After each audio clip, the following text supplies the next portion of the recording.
Hello and welcome back to Minardi Madness. Today is Friday, April 11th, and with that, the Final Four is complete, along with our national champion for 2025. And while this year's Final Four definitely brought me a lot of heartbreak, me and Smitty still got some talking to do about the game, so let's get it started. All right, let's kick it off with Florida versus Auburn. So obviously we know Florida won that game. They won 79-73. I mean, let's just talk about some of the stats. In particular, I would say Walter Clayton in this one. Beautiful game from him. He had 34 points and was 5 for 8 from the three. Definitely a great game for him. Definitely one of his top performances in the tournament. Yeah, definitely a lot of good performances for him in the tournament, but I would say that was definitely the best one in the Final Four. Definitely. 34 points, just absolutely took over in that second half. And then also as well, Elijah Martin had 17 Elijah Martin points. played great. So just great games from Clayton and Martin. That's exactly what you need from definitely a championship caliber team. Clayton was a special player. Martin made special plays. That Martin had that poster. I mean, that was just the energy, the emphasis on that win. Definitely. After Duke went down, I was going with Florida. Yeah, especially on that big stage and that big stadium to posterize and then also have a great game. Just good job from Clayton. Yeah, absolutely. And then, like I said, Auburn, they were ahead at first before Florida came rolling back. 46-38 lead at half for Auburn. And then second half was just a Florida takeover pretty much. For Auburn, I would say the problem was, not really enough production from players who sort of produced earlier in the tournament. I would say Tahad Pettiford, 7 points, 1 for 6. Obviously, they don't always rely on him because they have a lot of good players, a lot of experienced seniors. But when he plays good, the team definitely does a lot better. And 7 points, 1 for 6, didn't help. Definitely did not. Wouldn't have gotten the job, or didn't get the job done. And probably wouldn't have gotten the job done in any other game. Yep. Janai Broom, obviously we know, National Player of the Year candidate, played great all year. 15 points, 6 for 14. I mean, obviously, that's not bad. Not bad by any means at all. But I wouldn't say it was the performance he had in the game before that. And the game before that versus Michigan, I would say just definitely a little lackluster. And then Chad Baker-Mazara, he led for them, 18 points, 7 rebounds. I've seen usually everyone else like Broom and Pettiford leading. When Chad Baker-Mazara is leading with 18 points, you could kind of tell that they were going to lose that game. But yeah, definitely, because he played great, though. He's a good player, but, their top stars, like Brome and Pettiford, they just, with them not having the best game and having one of their lower players having the most points in the game, like you said, they're not gonna get the job done. Oh yeah, Mazara has been great all year, right? Decent scorer, but it's no hate even on Denver him. Jones just didn't get enough from those guys. And Auburn and Florida, those are usually offensive powerhouses. That's why 79-73. I think if Auburn wanted to win, their offense needed to be a lot better, because I would say their offense is definitely outshining their defense. I would say they would have to do way better. They wouldn't be able to stop Florida like that. Yeah, definitely. So Florida moves on to the national championship, and they're going to play the winner of our next game that we're going to talk about is Duke versus Houston. Duke was ahead for most of the game. They led by as much as 14 with 8 minutes and 27 seconds. Mm-hmm. Leading scorers on that team were Flagg, of course, 20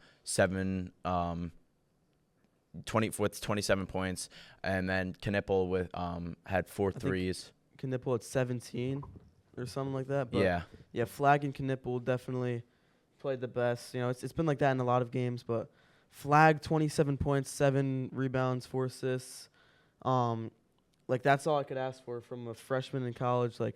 I'm not gonna get mad at him for missing that last shot. No, a lot of people are saying that's whatever about the missed shot, but that's the shot you go with. Yeah, right? And he's the number 1 player in the country, exactly. So you gotta believe in him, and I mean they did, but 27 in the Final Four game, you're gonna rely with him. Yep. Just live with the result. I think really the problem was that first off, there was 4 other guys in single digits, but that wasn't the real problem. I think the real problem was that Houston held Duke to just one field goal in the last 10 minutes. And then obviously, like, that's obviously a big props to Houston, like, insane defense. And they did sort of the same thing with Florida for a lot of the game.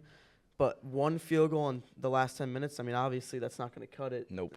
Gave Houston a chance to come back. Which it did. And then Yep. Duke just had a lot of trouble getting the ball in the like last few minutes of the game. Yeah, they had trouble getting the ball in bounds. So like that's not going to do it. That's not going to get you to win the game. If you can't play the ball, then like it's not going to work. Yeah, I don't know what to say about that, honestly. Like, one field goal in the last 10 minutes, not being able to get the ball in. Obviously, Houston absolutely smothering them. Great defensive team, but is that a coaching problem? Like, I don't know. If you can't get the ball in multiple times, I mean, in a like row, it's probably you can't figure it out at all. It's probably coaching and player, because you have, like, as a coach, yeah, you tell them what to do, but as a player, you're seeing the whole court. You're seeing everything that happens at once. You have to get the ball in bounds to actually play the game. Yeah, I think it was a little bit of both, like you said, and like their coach said, John Shire, and a lot of Duke players, they just weren't able to get it done. And I think, obviously they tried their best, but, I wouldn't hate on John Shire. Third year making it to the Final Four. Definitely a good start to his legacy from K, but definitely questionable in that last 10 minutes. Only one field goal, can't get the ball in. Obviously weren't going to be able to win with that. And then what gave Houston the lead was that Cooper flag foul. I don't know. Did you see that play? No, I didn't see the game. So no, I'm not 100%. I didn't see it. Yeah, so it was on a free throw. Tyrese Proctor, who, by the way, he could shoot the lights out from three. Not in this game, but can't make a free throw for his life. Cooper flag. They call it over the back foul, and I really didn't think it was a foul, but that's a different discussion. I think the problem was that one field goal in 10 minutes. I mean, they weren't going to win doing that. So. Definitely not. But Houston, definitely shocked a lot of people.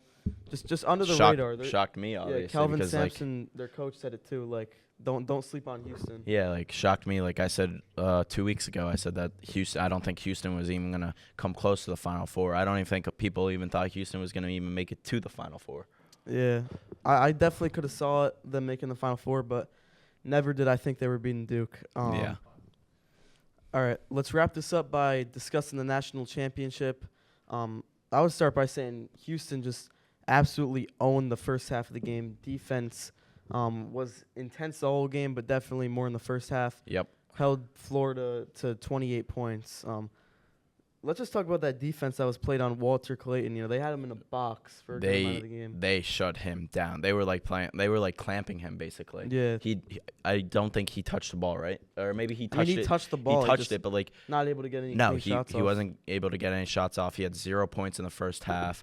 He had 11 total in the whole game, but just they shut him down, and that was their game plan, and that's what they had to do to get the national championship, but unfortunately they weren't able. Fell just short. Yeah, they fell just short. Yeah. But as Will Richard had a great game with 18 points, so at least he stepped up.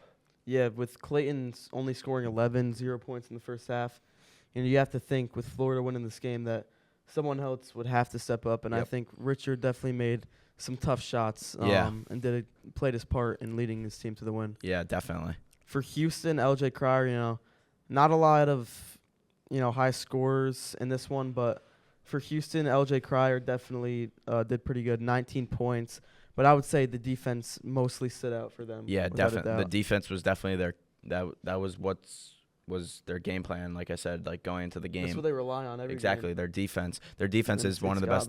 It's one of the best in the country, as you could tell.